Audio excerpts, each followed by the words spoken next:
اعوذ باللہ من الشیطان الرجیم بسم اللہ الرحمن الرحیم یا ایھا الذین آمنوا اے وہ لوگو جو ایمان لائے ہو کونو تم ہو جاؤ قوامینا قائم رہنے والے بالقسط انصاف کے ساتھ شہداء للہ گواہی دینے کے لیے اللہ کے لیے ولو اور اگرچہ وہ گواہی ہو علی انفسکم تمہاری خود اپنی جانوں کے خلاف او الوالدین یا والدین کے خلاف والاقربین یا قرابت داروں کے خلاف ان یکن غنیا اگر کوئی ہے غنی او فقیرن یا کوئی فقیر ہے فاللہ تو اللہ اولی بہما اللہ تعالیٰ ان دونوں کا خیر خواہ ہے ولا تتبعوا اور نہ تم پیروی کرو فلا تتبعوا الہوی اور نہ تم پیروی کرو اپنی خواہشات کی ان تعدلوا یہ کہ تم عدل نہ کر سکو۔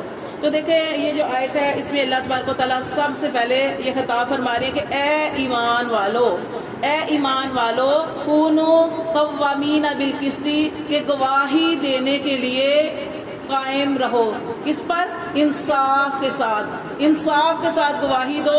پھر اللہ نے فرمایا گواہی کس کے لیے دینی ہے؟ اللہ کے لیے، اگرچہ وہ گواہی تمہاری جانوں کے خلاف ہو، تمہارے والدین کے خلاف ہو یا قرابت والوں میں کون کون سے عزیز و قرب آئیں گے؟ آپ کی بہنیں آ سکتی ہیں، بھائی آ سکتا ہے، ٹھیک ہے، والدین تو پہلے آ چکا۔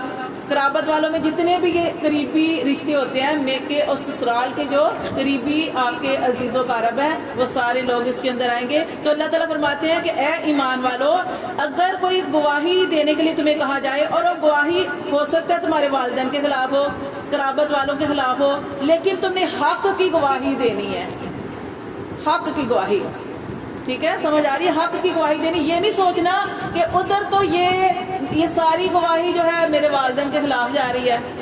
اللہ تعالیٰ نے دیکھے سب سے پہلے جو اپنا حق رکھا ہے حقوق اللہ تعالیٰ کے حقوق ہیں، اللہ کے حقوق ادا کرنے کے بعد دوسری چیز کیا رکھی ہے؟ حقوق العباد، اس میں سب سے پہلے جو والدین کے حقوق، ٹھیک ہے، والدین کے ساتھ اچھا سلوک کرو، لیکن یہ بھی تو اللہ کا حکم ہے اگر گواہی آپ کے والدین کے خلاف ہے تو آپ اپنے والدین کے خلاف گواہی دیں گے، یہ نہیں سوچیں گے کہ ادھر میرے والدین ہے تو میں کیا کروں، نہیں، حق کی گواہی دینی ہے۔ یہی اللہ تعالیٰ فرما رہے ہیں کہ والدین کے خلاف گواہی ہے یا پھر آپ کے قرابت والے ہیں۔ اللہ فرماتے ہیں، دیکھیں یہ آیت میں اللہ تعالیٰ فرما رہے ہیں ان یکن غنیا، اگر ہے کوئی غنی، اگر کوئی گواہی دینی ہے آپ نے اور جس کے خلاف گواہی دینی ہے وہ مالدار شخص ہے، آپ نے اس کے خلاف گواہی دینی ہے تو آپ کہیں گے نہیں میں تو گواہی نہیں دوں گا، یہ تو بڑا مالدار ہے، پتہ نہیں میرے ساتھ کیا معاملہ کرے گا۔ نہیں، آپ نے گواہی دینی ہے اللہ کے لیے، انصاف کی گواہی دینی ہے، اس کی مالداری کو نہیں دیکھنا۔ ایک تو مالدار کا ذکر آیا، دوسرا کیا آیا؟ او فقیرن، یا کوئی محتاج ہے، غریب شخص ہے۔ اب گواہی جو آپ نے دینی ہے وہ شخص ایسا ہے کہ جو بہت غریب ہے، آپ سوچ رہے ہیں کہ چلو میں گواہی نہیں دیتا، کیوں؟ گواہی دینی بہت ضروری ہے، کیونکہ اللہ تعالیٰ فرماتے ہیں کہ او فقیر، آپ یہ کہہ رہے ہیں کہ میں گواہی نہیں دیتا، وہ آگے ہی بڑا غریب ہے اور پھنس جائے گا، نہیں، جو اس نے غلط کام کیا اس کی آپ گواہی دیں گے، انصاف کی گواہی دینی ہے، کیونکہ اللہ نے فرمایا فاللہ اولی بہما، تم خیر خواہ ہو یا اللہ خیر خواہ ہے؟ اللہ تم سے زیادہ خیر خواہ ہے، ٹھیک ہے۔ تو آپ نے یہاں پہ یہ بتایا گیا کہ حق کی گواہی دینی ہے۔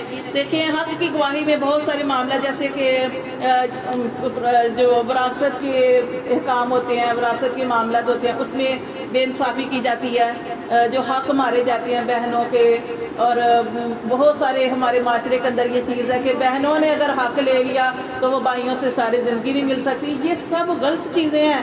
اللہ نے وراثت کے احکام جو ہے وہ نازل کر دیے ہیں، اب بھائیوں کو یہ حق جو ہے وہ دینے پڑے، ہاں اپنی خوشی سے معاف کر دیں، وہ بھی میں نے آپ کو طریقہ بتایا تھا کہ جو پراپرٹی کے کاغذ ہیں آپ اپنی بہنوں کے ہاتھ میں رکھیں گے، یا اگر کوئی مال ہے، پیسے ہیں تو پیسے ان کے ہاتھ میں رکھیں گے، وہ بہن اپنے ہاتھ میں مال یا پراپرٹی کے کاغذ جو بھی ہیں اپنے ہاتھ میں لے گی اور کہے گی نہیں میں نے اپنے فلاں بھائی کو دے دیا، یا میں نہیں لیتی، میں معاف کیا، وہ اور چیز ہے، وہ معاف کر دے اور چیز ہے، لیکن طریقہ یہی ہے کہ آپ اس کے ہاتھ میں رکھیں۔ آپ اس سے پہلے یہ پوچھو آپ نے لینا ہے، ٹھیک ہے۔ اچھا ایک تو یہ اور طریقہ، ایک ہوتا ہے کہ حق دیا ہی نہیں جاتا، حق مار ہی دیا جاتا ہے، تو یہ بھی ناانصافی میں آ جائے گا. ناانصافی نہیں کرنی چاہیے. نبی صلی اللہ علیہ وسلم کی حدیث کا مفہوم ہے کہ جس نے دنیا میں کہ ایک بالشت زمین بھی غلط طریقے سے لی، قیامت والے دن 7 زمینوں کا توق پہنایا جائے گا. یہ سب کچھ ختم ہونے والا ہے، دنیا کی چیزیں دنیا میں رہ جائیں گی، لیکن کسی کا حق جو ہے وہ نہیں مارنا چاہیے. اسی طرح جو اولاد کے اندر کوئی ایسا ہے جو معذور ہے، آپ اس کو بھی پراپرٹی میں کہتے ہیں اس نے کیا کرنا ہے، یعنی یا ناسمجھ شخص ہے، یعنی کہ ہر ایک کا حصہ بنتا ہے، ظلم نہیں کرنا کسی کے اوپر. تو اس طرح دیکھیں یہ ساری چیزیں اس کے اندر آ رہی ہیں کہ وہ گواہی تمہارے والدین کے خلاف ہے، قریبی رشتے داروں کے خلاف ہے، یا کوئی امیر شخص ہے یا کوئی غریب ہے، تو آپ جو ہے گواہی جو ہے وہ ضرور دیں گے، کیونکہ اللہ فرماتے ہیں فَلَا تَتَّبِعُوا الْهَوَىٰ، اور نہ تم پیروی کرو خواہشات کی، کہ تمہارے دل نے کہا کہ میں وہ آدمی غریب ہے، میں اس کے خلاف گواہی نہیں دوں گا، وہ اور پھنس جائے گا. نہیں، اللہ کو پتہ ہے، اللہ فرماتے ہیں اللہ زیادہ خیر رہا ہے، تم اپنی خواہشات کی پیروی نہ کرو. ان تعدلوا، خواہشات کی پیروی نہ کرو کہ یہ نہ ہو کہ تم عدل ہی نہ کر سکو. عدل کرنا ہے زندگی کے ہر معاملے میں. یہ تو پراپرٹی کی بات ہوئی. اس کے علاوہ یہ ہوتا ہے کہ کسی وقت یہ ہوتا ہے ساس ہیں، آگے بہویں ہیں، اگر آپ دیکھ رہی ہیں بیٹی دیکھ رہی ہے کہ اگر گواہی دینی پڑ رہی ہے، کیا کہ اگر لگ رہا ہے کہ آپ کی جو بھابی ہے وہ ٹھیک ہے اور آپ کی والدہ غلط ہے، تو آپ یہ نہیں سوچیں گے کہ میری والدہ ہے تو اب میں کیسے گواہی دوں، کیسے کہوں. نہیں، جو غلط ہے آپ اس کو سمجھائیں. ٹھیک ہے، جو یہ کسی وقت یہ ہوتا ہے کہ ہم کہتے ہیں کہ نہیں ہماری والدہ، تو اب والدہ کے خلاف ہم کیسے بولیں. تو مطلب یہ ساری چیزیں اس کے اندر آتی ہیں کہ آپ نے ناانصافی نہیں کرنی. ہاں وہ یہ دیکھیں بے شک اللہ نے کہا کہ اللہ تعالیٰ نے فرمایا کہ والدین کی اطاعت کرو، لیکن یہ بھی تو فرمایا کہ جو جہاں پہ زیادتی کر رہا ہے تو آپ نے اگر گواہی کا یا عدل کا معاملہ کرنا. عدل میں اور کیا چیزیں آ جائیں گی. اپنی اولاد کے اندر عدل کرنا، انصاف کرنا. انصاف کے لیے اللہ کہتے ہیں انصاف کے لیے کھڑے ہو جاؤ. اگر ایک شخص ہے، اس کے بچے ہیں، اس نے ایک کو دے دیا، 2 کو دے دیا، باقی کو نہیں دیا، اس طرح نہیں ہوتا.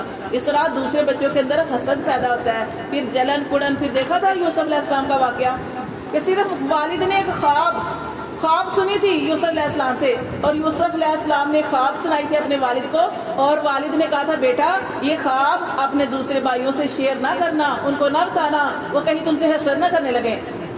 بس یہ خواب ہی تھی. پھر آگے سے جو بھائیوں نے سن لی چھپا کے، تو پھر جو معاملہ ہوا وہ سارا آپ جانتے ہیں کہ کیا کچھ حسد کی وجہ سے کیا کیا گیا کہ اپنے باپ سے دور کرنے کا سوچ لیا کہ یوسف علیہ السلام کو اب باپ کی آنکھوں سے دور کر دینا ہے.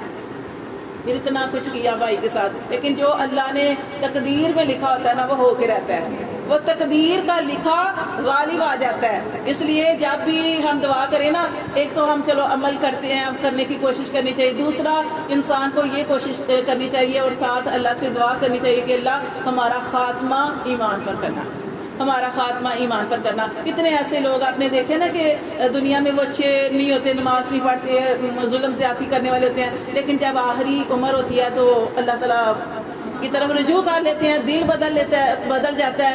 تو اللہ سے یہ بھی دعا کرنی چاہیے، ساتھ اپنی دعاؤں کے ساتھ یہ بھی دعا کرنی چاہیے کہ اللہ ہمارا خاتمہ جو ہے نا وہ ایمان پہ کرنا، کہ اس حالت میں جائیں کہ اللہ تو ہم سے راضی ہو جائے.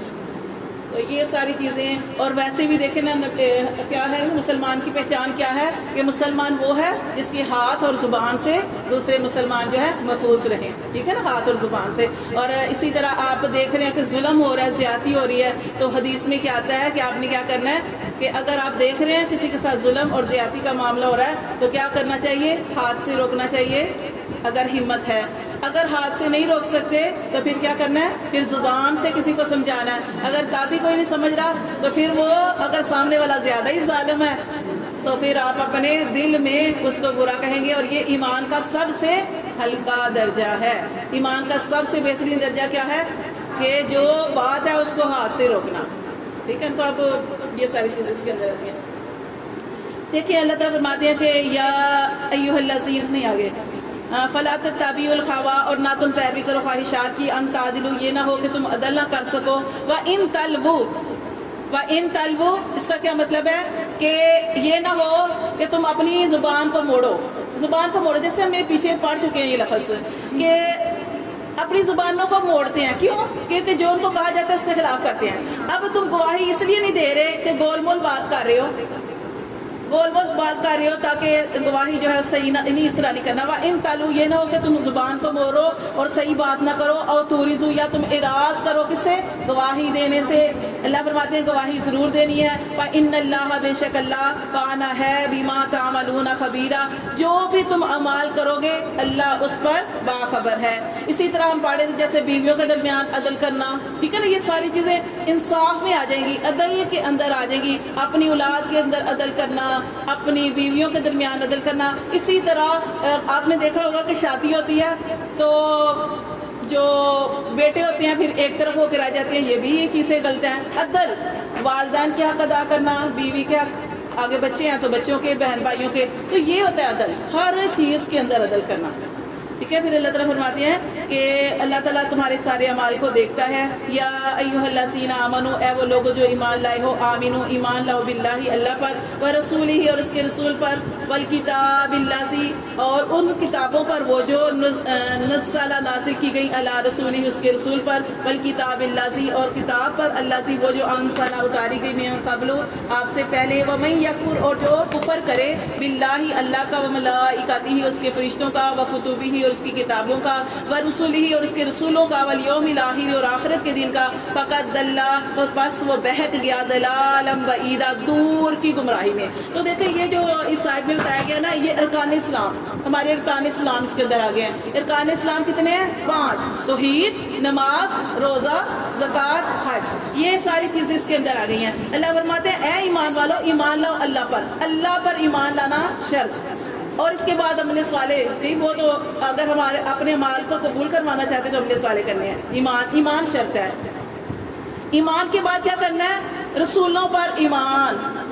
خالی ایک رسول پر ایمان نہیں، جتنے بھی رسول جو ہیں وہ جو نازل ہو چکے ہیں، آ چکے ہیں، اللہ تعالیٰ نے کم و بیش 1,24,000 جو پیغمبر بھیجے ہیں، سب پر ایمان لانا. اب یہ نہیں کہ صرف ہم نبی صلی اللہ علیہ وسلم کو مانے اور اس سے نہیں، سارے رسولوں پر ایمان لانا، ساری کتابوں پر ایمان لانا، اور جو پہلے نازل ہو چکی ساری کتابیں. اور پھر اللہ تعالیٰ نے فرمایا کہ تب انسان کا ایمان جو ہے مکمل ہوتا ہے. ہاں جو انکار کر دے اللہ کا انکار کر دے وہ تو کافر ہو جاتا ہے. فرشتوں کا انکار کر دے، اللہ کی کتابوں کا، کسی ایک کتاب کا انکار نہیں کر سکتے، کسی ایک رسول کا انکار ہم نہیں کر سکتے. اللہ فرماتے ہیں ورسولہ اور رسولوں کا انکار کرے، والیوم الاخر اور آخرت کے دن کا انکار جو کر دے، فقد ضل ضلالا بعیدا تو وہ بہت دور کی گمراہی میں جا پڑا کہ اب وہ ہدایت کے راستے پہ نہیں آ سکتا. جیسے آتا ہے نا صم بکم عمی، پھر وہ ایسا شخص ہوتا ہے کہ بہرے گونگے اندھے ہو جاتے ہیں کہ پھر